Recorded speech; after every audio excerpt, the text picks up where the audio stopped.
상대를 바꿀 수 없다면 이용하라.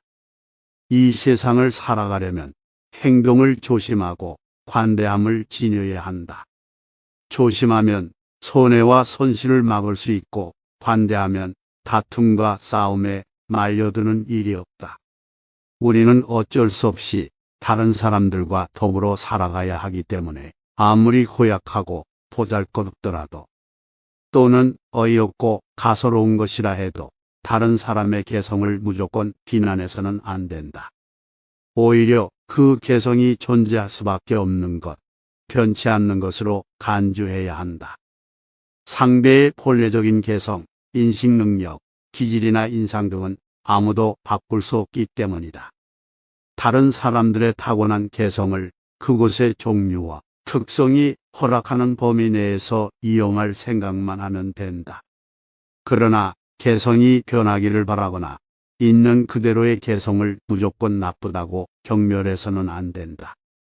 이것이 바로 나도 살고 남도 살린다는 말의 참된 의미다. 상대의 태도에 대하여 화를 내는 것은 우리가 걸어가는 길로 굴러온 돌멩이를 보고 화를 내는 것과 마찬가지로 어리석은 일이다. 정말로 현명한 사람은 내가 그를 바꿀 수 없다면 그를 이용하겠다라고 생각한다. 쇼펜하우어는 누군가의 근본적인 본성이나 욕망을 바꾸려는 시도는 종종 무익하다고 믿었습니다. 개인적인 관계에서 이것은 누군가에게 핵심 가치나 행동을 바꾸도록 강요할 수 없다는 것을 인식하는 것을 의미합니다.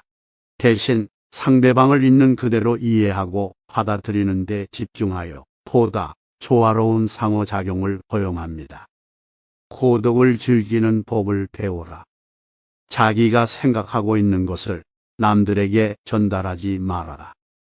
다른 사람들이 말하는 것을 액면 그대로 받아들이지 말고 오히려 도덕적인 면이나 지적인 면에서도 남의 말에 많은 기대를 하지 말아라.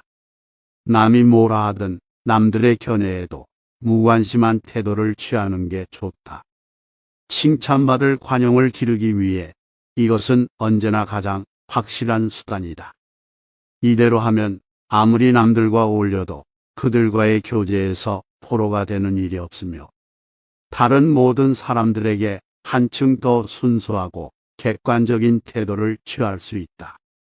그러면 사회와 너무 긴밀하게 접촉하지 않아도 되고 그로 인해 조금이라도 더럽히거나 또는 마음에 상처를 받는 일도 없을 것이다.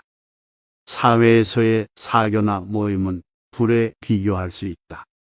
현명한 사람은 적당한 거리를 두고 불을 쬐며 어리석은 사람처럼 불에 손을 집어넣지 않는다. 그러나 어리석은 사람은 불 속으로 뛰어들어 화상을 입고 고독이라는 차가운 것으로 도망을 쳐서는 화상을 입었다고 한탄한다. 정기적으로 혼돈 시간은 자기 반성과 성찰을 가능하게 합니다. 그것은 당신의 생각, 감정 및 개인적인 성장을 탐구할 수 있는 기회를 제공합니다. 일기 쓰기, 명상과 같은 활동에 참여하거나 단순히 혼자 조용한 시간을 보내는 것은 자신과 내면, 세계를 더 깊이 이해하는 데 도움이 될 수 있습니다. 침묵의 나무에는 평화의 열매가 열린다. 만일 누군가가 거짓말을 하고 있다는 의심이 들면 우선은 그 사람의 말을 정말로 믿는 척하는 것이 좋다. 그러면 대담해진 그는 신이 나서 점점 더 큰 거짓말을 하게 되어 스스로 정체를 드러낼 것이다. 이와 반대로 상대방이 숨기려고 하는 진실의 일부를 무심코 발설한 것을 알아차렸을 때에는 그것을 믿지 않는 듯한 태도를 보여라. 그러면 그는 반대 의견에 자극을 받아 진실의 나머지 전부를 발설할 것이다. 침묵은 현명함의 문제이고 말은 허영심의 문제다. 하지만 우리는 침묵이 가져다주는 지속적인 이익보다는 말이 가져다주는 일시적인 만족을 선호하는 경우가 빈번하다. 사람을 대할 때의 주의사. 인간은 너그럽게 대하면 버릇이 없어진다는 점에서 어린아이와 비슷하다. 따라서 사람을 대할 때는 너무 관대하거나 친절해서는 안 된다. 대체로 돈을 빌려달라는 것을 거절하여 친구를 잃어버리는 일은 없지만 오히려 돈을 빌려준 것이 화근이 되어 친구를 잃는 경우가 종종 있다. 마찬가지로 친구에게 거만하거나 다소 거칠게 대했다고 해서 친구를 잃는 일은 거의 없지만 너무 친절하게 대하면 상대가 오만하고 참을 수 없는 태도를 취해 끝내는 절교를 하는 경우도 종종 생긴다. 그뿐 아니라 사람들은 극히 자신이야말로 상대방에게 꼭 필요한 존재라는 생각을 곧 잘한다. 그런 생각을 하면 을에 교만하게 되고 주제넘는 행동을 하게 된다. 따라서 저급한 사람들과 허물없이 사귀다가 자기 위신이 추락하지 않도록 조심해야 한다. 교제에서 우월함은 어떤 식으로든 상대방이 필요하지 않다는 것과 그런 사실을 드러내 보이는 것에서만 생겨난다. 그 때문에 남자든 여자든 관계없이 상대 없이도 잘 지낼 수 있다는 사실을 때때로 느끼게 해주는 것이 바람직하다. 그러면 관계가 더 돈독해진다. 걔도 너무 다정하게 대하면 가만히 있지 못하는데 하물며 인간은 말해 무엇하겠는가. 쇼펜하우어의 철학은 인간 존재에 내재된 고통과 불만을 강조합니다. 개인적인 관계에서 현실적인 기대치를 설정하고 다른 사람에게 과도한 요구를 하지 않는 것이 중요합니다.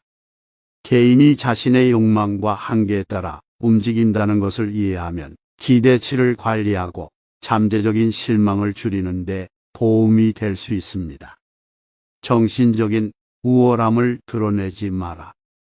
만일 재치와 분별력을 남에게 보여주는 것이 세상 사람들의 호감을 얻는 방법의 하나라고 생각하는 사람이 있다면 그는 참으로 어리석은 사람이다. 대부분의 사람들은 남의 재능을 목격하면 오히려 미움을 품을 뿐이다. 재치와 분별력을 자랑하는 것은 다른 사람들의 입장에서 보면 그들의 무능력과 우둔함을 비난하는 간접적인 방법이다.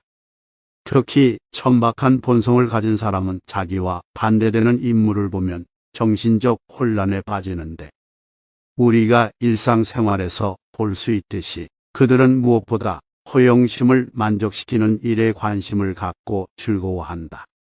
이것은 자신을 다른 사람들과 비교함으로써 가능한 일이다. 사회에서는 지위나 돈으로 존경받는 것을 기대하는 것은 괜찮지만 정신적인 탁월함으로 존경을 받을 생각을 하면 안 된다.